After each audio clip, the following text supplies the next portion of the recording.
সিংহ রাশি, সিংহলগ্ন, লিও সাইনের জাতক জাতিকাদের মঙ্গল এবং শনির ইউতি অর্থাৎ সংযুক্তি সংমিলন বা স্যাটার্ন মার্সের কনজাংশনের কারণে আপনাদের জীবনে আগত ৪৫টি দিন ঠিক কী কী ঘটনা সম্বলিত হবে সে বিষয়ে প্রতিবেদনে আমরা বিস্তারিত আলোচনা করতে চলেছি। প্রসঙ্গক্রমে আপনাদের জানিয়ে রাখব এই 2024-এর 15ই মার্চ শুক্রবার সন্ধ্যা 6:22 এই মঙ্গল গ্রহ প্রবেশ করে যাবে কুম্ভ রাশিতে এবং শনির সাথে সম্মিলিত হবে। সেখানেই থাকবে মঙ্গল 2024-এর 23শে এপ্রিল মঙ্গলবার সকাল 8:52 পর্যন্ত। অর্থাৎ 15ই মার্চ থেকে 23শে এপ্রিল মঙ্গল এবং শনির সংযোগের কারণে সিংহ রাশির জাতক জাতিকাদের জীবনে আসতে চলেছে কিছু গুরুত্বপূর্ণ পরিবর্তন। আর এই আলোচনাটি কিন্তু ইন জেনারেল প্রেডিকশন হতে চলেছে, অর্থাৎ এই পৃথিবীতে যতজন সিংহ রাশির জাতক জাতিকা আছেন তাদের প্রত্যেকের জন্য। আপনারা যদি চান তাহলে আপনাদের ব্যক্তিগত ছক বা আপনাদের ন্যাটাল চার্ট আমাদের সাথে এনি টাইম কনসাল্ট করাতেই পারেন। এর জন্য স্ক্রিনে আমরা নাম্বার দিয়ে দেব। যদি কোনো প্রতিকারের প্রয়োজন পড়ে, যেমন আলোচনায় থাকি তেমনটি তো আছেই। তো চলুন কথা না বাড়িয়ে আলোচনায় প্রবেশ করা যাক। সিংহ রাশি, সিংহলগ্ন, লিও সাইনের জাতক জাতিকারা কালপুরুষের রাশিচক্র অনুযায়ী পঞ্চমতম রাশির আন্ডারে আপনারা পড়েন। আপনাদের রাশির অধিপতি সূর্য। স্ক্রিনে আপনারা যে ছকটি দেখতে পাচ্ছেন, আপনাদের ফার্স্ট হাউসে 5 লেখা থাকলেও গুলিয়ে ফেলবেন না, এটি কিন্তু আপনাদের প্রথম ঘর। আর শনি মঙ্গলের এই সংযোগ গঠিত হবে কোথায়? আপনাদের সপ্তম ভাবে। আপনাদের সপ্তম ভাবের অধিপতি শনি, তিনি স্বগৃহে বিরাজমান শশ নামক একটি পঞ্চমহাপুরুষ যোগ তৈরি করে। আর সিংহ রাশির জাতক জাতিকাদের ক্ষেত্রে কিন্তু মঙ্গল কারক গ্রহ, মারক গ্রহ নয়। তাহলে মঙ্গল সিংহ রাশিতে এক প্রকার উচ্চস্থ। আর আপনাদের ভাগ্যস্থান এবং সুখভাবের অধিপতিও কিন্তু মঙ্গল। আর মঙ্গলের 3টি দৃষ্টি আছে, চতুর্থ, সপ্তম, অষ্টম দৃষ্টি।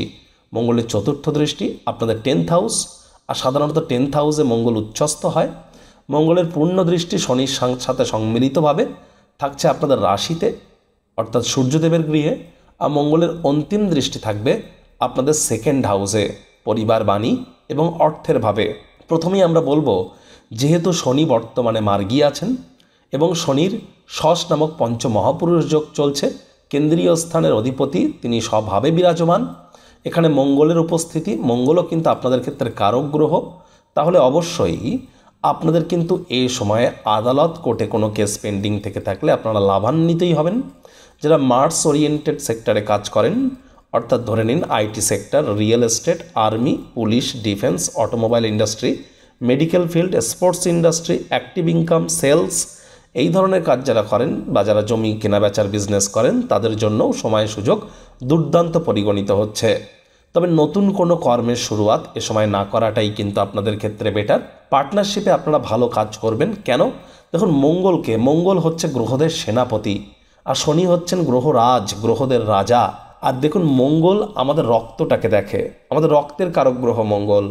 High blood pressure, low blood প্রেশারের মতো কোনো প্রবলেম যদি থাকে, শরীরে হিমোগ্লোবিনের পরিমাণ যদি কম থাকে, বা আপনাদের যদি আলসেমি ভাব কাজ করে, তাহলে বুঝতে হবে মঙ্গল আপনার জন্মছকে পীড়িত অবস্থানে আছে। তাহলে এই যে পজিটিভ রেজাল্টগুলি আমি বলছি, এতটা আপনারা নাও পেতে পারেন। আমরা ধরে নিচ্ছি মঙ্গল আপনাদের শুভ অবস্থানে আছে। আবার কারোর জন্মছকে চন্দ্র থেকে যদি মঙ্গল 1, 4, 7, 8, 12 যদি বসে যায়, তাহলে সেই ব্যক্তি মাঙ্গলিকও হয়ে থাকে। মাঙ্গলিক হওয়াটা কিন্তু কোনো খারাপ জিনিস নয়। মাঙ্গলিক আমরা দোষ বলি, এটি আদৌ কোনো দোষ নয়, এটি একটি যোগ। মাঙ্গলিক হলে ব্যক্তি সাধারণত হাইলি অ্যাম্বিশাস হয়, বড় বড় স্বপ্ন দেখতে ভালোবাসে, তার জন্য কর্ম করতে ভালোবাসে এবং সেই স্বপ্নের পিছনে সে ছোটে। তবে মাঙ্গলিকের সাথে অমাঙ্গলিকের বিয়ে হলে একটু প্রবলেম হতে পারে। তাই আমরা বলে থাকি, আপনি যদি মাঙ্গলিক হন কোনো সমস্যা নেই আপনার লাইফে, শুধুমাত্র বিবাহের সময় একবার কনসাল্ট করিয়ে তারপর বিবাহ করবেন। আর শনি হচ্ছেন কর্মফলদাতা, ন্যায়াধীশ, দণ্ডাধিকারী। শনি তাদেরকেই পছন্দ করে যারা মাতৃভক্ত হয়, বাসি খাদ্য খাবার খায় না, টাইম মেনটেন করে চলে, ধর্মপ্রাণ হয়, কর্মনিষ্ঠ হয়, প্ল্যানিং মাফিক কাজ করে, তাদেরকে শনি অত্যন্ত পছন্দ করে। এই ধরনের গুণগুলি যদি আপনার মধ্যে থেকে থাকে, তাহলে শনি আপনার জন্মছকে মজবুত, তাহলে অবশ্যই শুভ পরিণামদায়ক ফলাফল আপনারা পাবেন, এ বিষয়ে কোনো সন্দেহই নেই।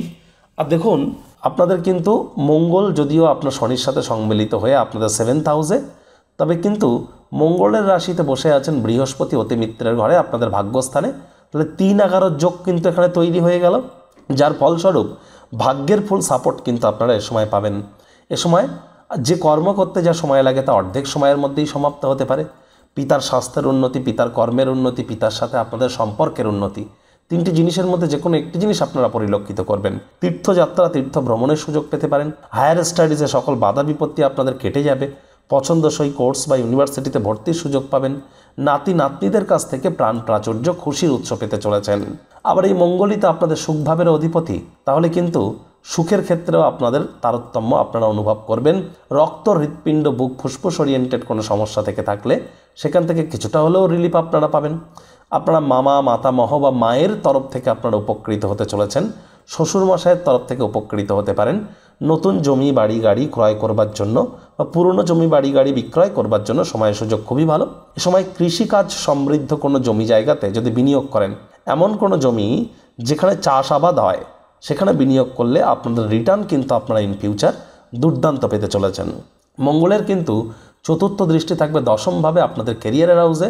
যদিও দশমভাবের অধিপতি শুক্র, কিন্তু 10th হাউসে মঙ্গল উচ্চস্থ হয়, মকর রাশিতে মঙ্গল উচ্চস্থ হয়, তাহলে কিন্তু অবশ্যই আপনাদের কেরিয়ারে আপনারা নতুন নতুন উপলব্ধি হাসিল করতে পারেন, বিশেষ করে যদি মঙ্গলের সেক্টরে থাকেন। তবে অফিসে কম কথা বলে কাজ বেশি করতে হবে। মঙ্গল মানেই তো চঞ্চল। মঙ্গল 40-45 দিন অন্তর রাশি পরিবর্তন করে, আর শনি 2.5 বছর অন্তর অন্তর রাশি পরিবর্তন করে। 2024 সাল শনির বছর, তাহলে এবছর আপনাদের চঞ্চলতা না দেখিয়ে ধীর গতিতে কাজ করতে হবে। চাকরিজীবী হন, রাজনীতিবিদ হন, উভয়ের ক্ষেত্রেই বলছি, তাড়াহুড়ো হটকারিতা করলেই কিন্তু ক্ষতি। ভাগ্য আপনাকে যে পথে নিয়ে যাচ্ছে সে পথে যান, মুখ বুজে সহ্য করে নিন, আপনার জন্যও ভালো কিছু অপেক্ষা করছে, এ বিষয়ে কোনো সন্দেহ নেই। মঙ্গল শনি দুজনেরই কিন্তু পূর্ণ দৃষ্টি থাকবে আপনাদের রাশিতে বা লগ্নে, তাহলে স্বাস্থ্যগত ব্যাপারে আপনাদেরকে একটু সচেতন থাকতে হবে। তবে এ সময় সাহস পরাক্রম আপনাদের কিন্তু বৃদ্ধি পেতে চলেছে। আর মঙ্গলের অন্তিম দৃষ্টি থাকবে আপনাদের সেকেন্ড হাউস, পরিবার, বাণী এবং অর্থের ভাবে। তাহলে পরিবার, পরিজন, নিকটস্থানীয় ব্যক্তিবর্গদের উপরে জোর করে নিজের মতামতকে যেন জাহির করতে যাবেন না। হুটহাট করে রেগে যেতে পারেন। রাগ কিন্তু স্বল্প পাগলামির একটি রূপান্তর মাত্র। রাগের মাথায় জীবনের ব্যাপারে কোনো গুরুত্বপূর্ণ সিদ্ধান্ত নিলে শেষমেশ আপনারাই কিন্তু পর্যদস্ত হতে পারেন। এ সময়ে আয় ইনকাম তো আপনাদের ঠিকঠাক আছে, আমি অতটাও টেনশন কিন্তু দেখছি না। তবে আপনাদের সময় কিন্তু এ সময় ব্যাংকের ব্যালেন্সে একটু ঘাটতি অনুভব করার, সুতরাং ব্যয়ও কিন্তু একটু বেড়ে যেতে পারে, এটিও দেখার প্রয়োজন আছে। সূর্য রাহুর কম্বিনেশন কিন্তু আছে কোথায়? আপনাদের 8th হাউসে। সাবধানে গাড়ি ঘোড়া চালাবেন, অতি সাবধানে চালাবেন। ড্রাইভিং করবার সময় শ্বশুর বাড়ির সাথে সম্পর্ককে উন্নত করুন। শ্বশুর শাশুড়ির সাথে কোনো প্রকার সম্পর্কের অবনতি ঘটালে আখেরে আপনারাই কিন্তু সমস্যায় পড়ে যেতে পারেন। মুখনিসৃত বাণীর দিকে অত্যধিক খেয়াল রাখুন। মুখ ফসকে এমন কোনো কথা বেরিয়ে যাবে, পরে অনুশোচনা করবেন। তবে তীর একবার বেরিয়ে গেলে সেটিকে ফেরত আনা এক প্রকার অসম্ভব। তাহলে পরিবার, পরিজন, ব্যাংকের ব্যালেন্স আর মুখনিসৃত বাণী, এই তিনটি ব্যাপারে কিন্তু আপনাদেরকে একটু খেয়াল রাখতে হবে। আদারওয়াইজ মঙ্গল শনির এই গোচর আপনাদের ক্ষেত্রে আমি তো বলবো ভাগ্যদেবীর কৃপায় 7 out of 10 আপনাদের সঙ্গ দিতে চলেছে। প্রতিকার স্বরূপ আলোচনা করতে গিয়ে প্রথমেই আপনাদের বলবো, আপনারা মঙ্গলের বীজমন্ত্র ওম ক্রাং ক্রিং ক্রং সভমায় নামা, এটি 108 বার করে পার ডে জপ করুন। দিনের বেলা করবেন। যদি পারেন মঙ্গলবার করে লাল রঙের ড্রেস পরুন, মঙ্গলবার করে মুসুরের ডাল দান করুন, মঙ্গলবার করে নিরামিষ খান, মঙ্গলবার করে হনুমানজির মন্দিরে গিয়ে একটি চামেলির তেলের প্রদীপ জ্বালান, বা আপনারা হনুমানজির নাম জপ ধ্যান আরাধনা করুন, মঙ্গলবার করে সুন্দরকাণ্ড পাঠ করুন, বা কোনো কিছু না পারলে হনুমানজির একাক্ষরী বীজ মন্ত্র ওম হুম হনুমাতে নামা এটি বলুন, অথবা জয় হনুমান বা জয় বজরংবলী বলুন না, সেখানেও কিন্তু আপনারা উপকৃত হবেন। হনুমানজির একটি ছবি বাড়িতে আনুন, পূর্ব দিকের দেওয়ালে রাখুন, প্রতিদিন একটু ধূপধুনো দেখান, সেখানেও আপনারা উপকৃত হবেন। অবশ্যই আপনাদের উচিত এ সময় মঙ্গলের নাম জপ ধ্যান আরাধনা করা বা হনুমানজির, অবশ্যই উপকৃত হবেন। তো বন্ধুরা, ভিডিওটি আপনাদের ঠিক কেমন লাগলো? আপনাদের সুচিন্তিত মতামত আশা করি আপনারা নিচের কমেন্ট বক্সে লিখে জানাবেন। ভিডিওটি ভালো লাগলে একটি লাইক করতে ভুলবেন না। এই আশা রেখে আমি আমার বাণীকে এখানেই বিরাম দিচ্ছি।